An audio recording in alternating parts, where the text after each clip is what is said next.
Ang laro ng atraksyon ay hindi na tulad ng dati.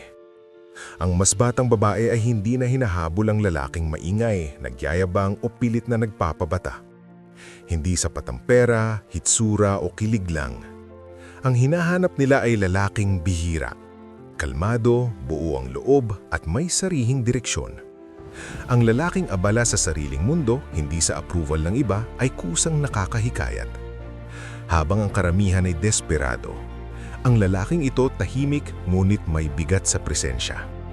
Ang kanyang katahimikan ay nagiging palaisipan at ang misteryong iyon ay nakakabighani. Hindi ito tungkol sa panliligaw. Ito ay tungkol sa kung sino ka kapag walang nanonood. At doon, nagsisimula ang tunay na kapangyarihan.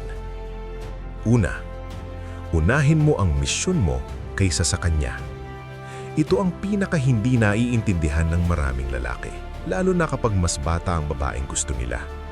Akala nila kapag mas maraming oras, effort at emosyon ang ibinigay nila, mas lalapit ang babae. Pero kabaligtaran ang nangyayari. Kapag ginawa mong sentro ng mundo mo ang isang babae, unti-unti kang lumiliit sa paningin niya.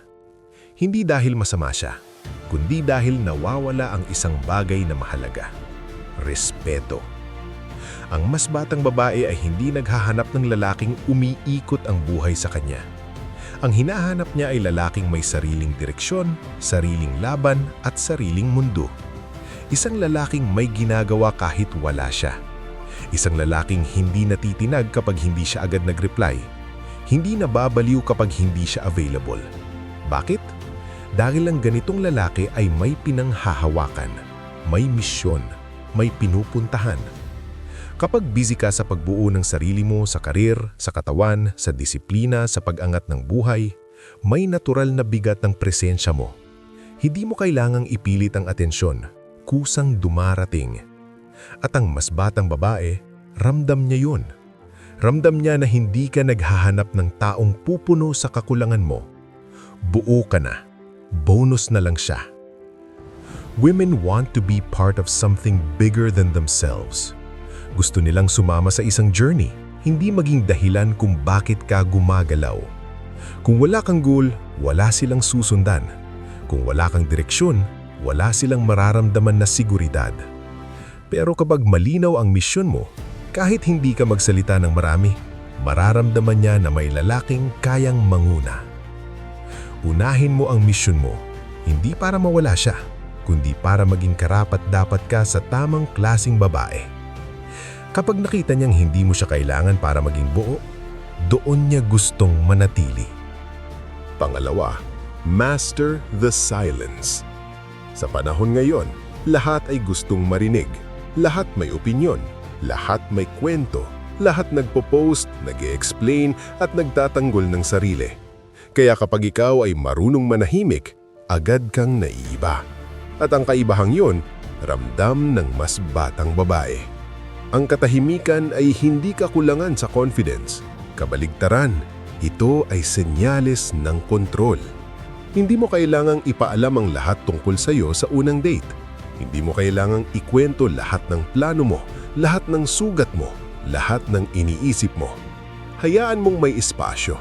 Hayaan mong may tanong. Hayaan mong siya ang mag-isip. Kapag masyado kang madaldal, madalas lumalabas ang insecurity.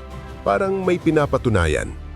Pero, ang lalaking marunong tumahimik, marunong pumili ng salita, at hindi nagmamadali magsalita, iyan ang lalaking may lalim. Kapag nagsalita siya, may bigat, may saysay, at dahil bihira iyon, mas pinakikinggan. Talk less, do more. Hindi mo kailangang sabihin na disciplined ka, makikita niya sa routine mo. Hindi mo kailangang sabihin na confident ka, mararamdaman niya sa galaw mo. Hindi mo kailangang ipaliwanag ang halaga mo. Lalabas iyon sa paraan ng pagtayo mo, pagtingin mo, at pagtatahimik mo sa tamang oras. Ang misteryo ay hindi panlilinlang. Ito ay respeto sa sarili. Hindi lahat ng access ay libre. Hindi lahat ng kwento ay agad binubukas. At kapag naramdaman ng mas batang babae na hindi ka madaling basahin, mas lalo siyang nahuhumaling. Hindi dahil nilalaro mo siya, kundi dahil may lalaking hindi uhaw sa atensyon at ang katahimikan niya sapat na para maramdaman ang lakas. Pangatlo, competence over flexing. Sa 2026, mabilis nang mabasa ang peke. Isang post lang, isang kwento lang, alam na kung sino ang nagyayabang at sino ang totoong may kakayahan. Kaya kung kailangan mo pang ipagsigawan na magaling ka, malamang hindi ka pa talaga nandoon. Ang tunay na competence ay tahimik. Hindi ito humihingi ng palakpak, ramdam lang. Hindi hinahabol ng mas batang babae ang lalaking puro flex, kotse, pera, koneksyon. Madali nang makita iyon ngayon. Ang hinahanap niya ay lalaking marunong humawak ng sitwasyon. Kapag may problema, hindi ka nagrarant, hindi ka nagpapanik, gumagalaw ka, may solusyon ka, may malinaw kang isip kahit mataas ang pressure. Competence is knowing what to do when things go wrong. Kapag may aberya sa plano, kaya mo bang mag-adjust? Kapag may conflict, kaya mo bang ayusin ng hindi nagtataas ng boses? Kapag may panganib, kaya mo bang maging kalmado? Ito ang tunay na nagbibigay ng sense of security. Hindi lang financial, emotional, mental, practical. Hindi mo kailangang sabihin na leader ka. Makikita iyon sa paraan ng pagdesisyon mo. Hindi mo kailangang sabihin na strong ka. Makikita iyon sa paraan ng pagtatahimik mo kapag lahat ay natataranta. At hindi mo kailangang sabihin na reliable ka. Makikita iyon sa consistency mo sa mga bagay na ginagawa mo kahit walang nanunood. Mas batang babae ang unang nakakaramdam nito. Kahit hindi niya maipaliwanag, mararamdaman niya na, okay ako dito. Na kapag may nangyari, may lalaking hindi mawawala sa hulog. At yan ang klase ng attraction na hindi nawawala kahit lumipas ang kilig. Huwag kang magmayabang na kaya mo. Ipakita mo sa galaw, sa timing, sa desisyon, sa paraan ng pagharap mo sa buhay. Dahil sa mundong puno ng salita, ang lalaking may tunay na kakayahan ay hindi nagsasalita ng marami. Pero kapag gumalaw siya, ramdam agad. Pangapat, established non-negotiable boundaries. Maraming lalaki ang iniisip na ang pagiging mabait ay ibig sabihin laging pumapayag, laging available, laging umiintindi kahit nasasaktan na. Pero sa totoo lang, iyan ang mabilis na pumatay ng respeto. Ang lalaking walang hangganan ay lalaking madaling itulak, gamitin at baliwalain. Ang mas batang babae ay hindi naghahanap ng lalaking oo ng oo. Ang hinahanap niya ay lalaking may tindig. Lalaking marunong tumayo sa sarili niyang lupa kapag may bagay na hindi tama para sa'yo. Kaya mo bang sabihin niyon ng diretso, kalmado at walang drama? Ang boundaries ay hindi galit, hindi pananakot. Ito ay malinaw na pahayag ng kung sino ka at ano ang hindi mo tinatanggap. Kapag sinabi mong, hindi pwede sa akin yan, at sinabi mo ito ng mahinahon, ipinapakita mo na may respeto ka sa sarili mo. At kapag may respeto ka sa sarili mo, doon ka nagiging karespeto-respeto. Maraming lalaki ang natatakot tumanggi dahil baka iwan sila. Pero kabaliktaran ang nangyayari. Kapag nakita ng babae na kaya mong mawalan siya kesa mawala ang sarili mo, may bigat ang presensya mo. Hindi ka desperate, hindi ka takot, at ang kawalan ng takot na iyon ay ramdam. A man without boundaries is a man without value. Dahil kung lahat ay pwede, wala kang pinaninindigan. Pero kapag malinaw ang pamantayan mo, sa oras mo, sa paraan ng pagtrato sa'yo, sa mga bagay na mahalaga sa'yo, nagiging malinaw din kung sino ka bilang lalaki. Stand your ground. Hindi para makipag-away, kundi para ipakita na may lupa kang tinatayuan. At sa 2026, ang lalaking may malinaw na hangganan ay lalaking hindi hinahabol ang respeto, kusang ibinibigay sa kanya. Panglima, the willingness to walk away. Ito ang pinaka-importanting hakbang at madalas ito rin ang pinaka-kinakatakutan ng maraming lalaki. Hindi dahil mahirap intindihin, kundi dahil mahirap isabuhay. Ang kakayahang umalis kapag mali na ang trato sa iyo ay ang ultimate form ng lakas. Hindi ito drama, hindi ito pananakot.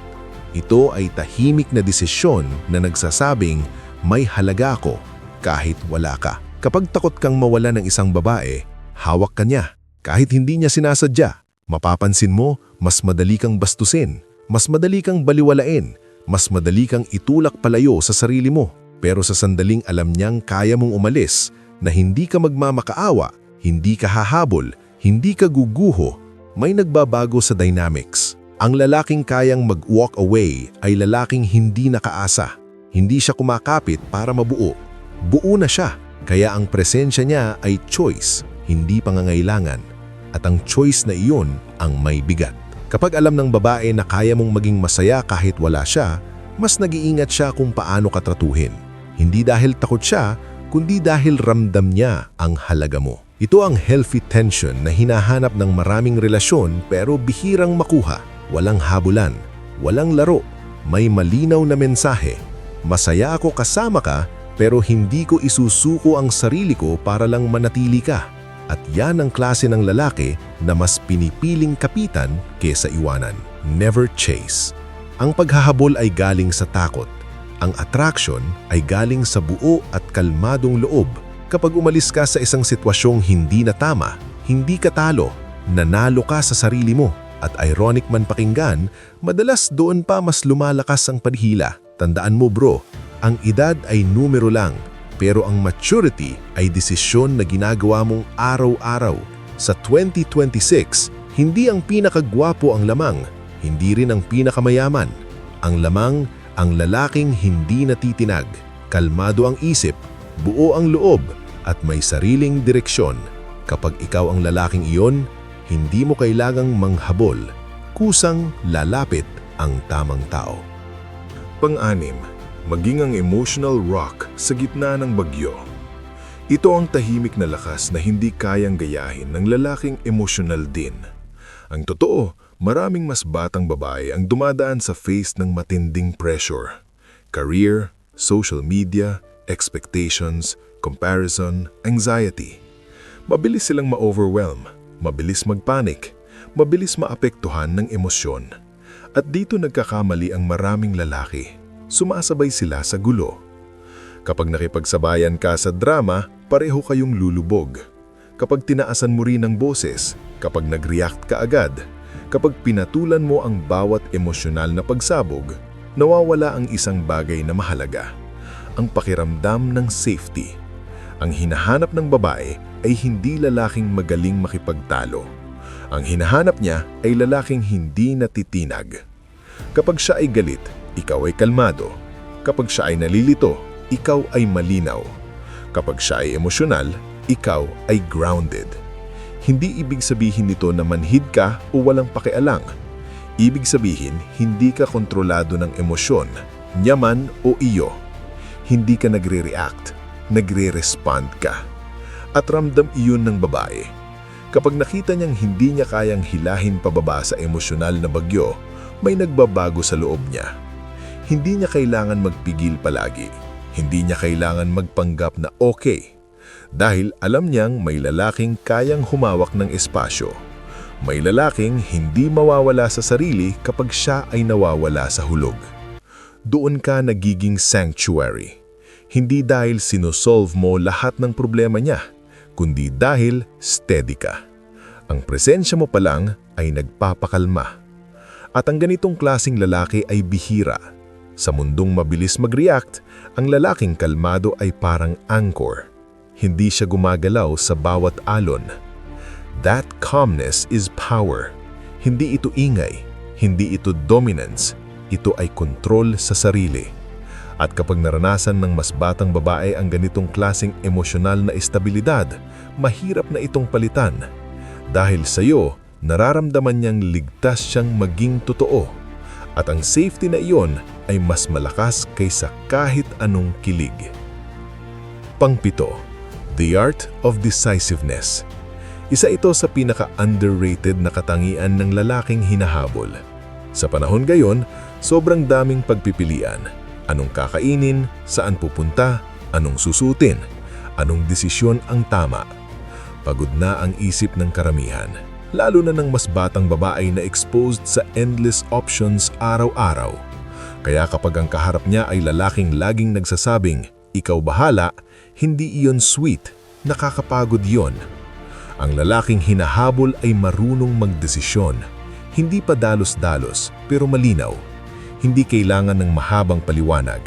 May plano siya at paninindigan niya iyon. Susunduin kita ng 7 p.m. Dito tayo kakain. Ganito ang gagawin natin. Simple, diretso, walang kalituhan. At hindi ito tungkol sa kontrol, ito ay tungkol sa leadership. Kapag ikaw ang nagdadala ng direksyon, binabawasan mo ang mental load niya. Hindi na niya kailangan mag-isip ng lahat. Nakakapahinga ang isip niya sa presensya mo. At ang pahingang iyon nagiging attraction. Decisiveness shows competence. Ipinapakita nito na marunong kang mag-assess, mag-commit at panindigan ang desisyon mo.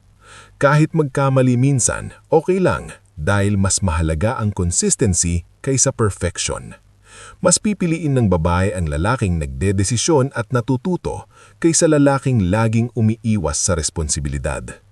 Kapag malinaw ka sa gusto mo, nagiging malinaw din ang papel niya sa buhay mo. Walang hula-hula, walang kalituhan, may direksyon. At ang direksyon ay nagbibigay ng sense of security. Lead and she will follow. Hindi dahil napilitan siya, kundi dahil ramdam niya na kaya mong magdala. Sa 2026, ang lalaking marunong magdesisyon ay hindi kailangan magpakitang gilas. Isang malinaw na plano lang at isang kalmadong paninindigan, sapat na para maging lalaking hinahabol, hindi nahahabol.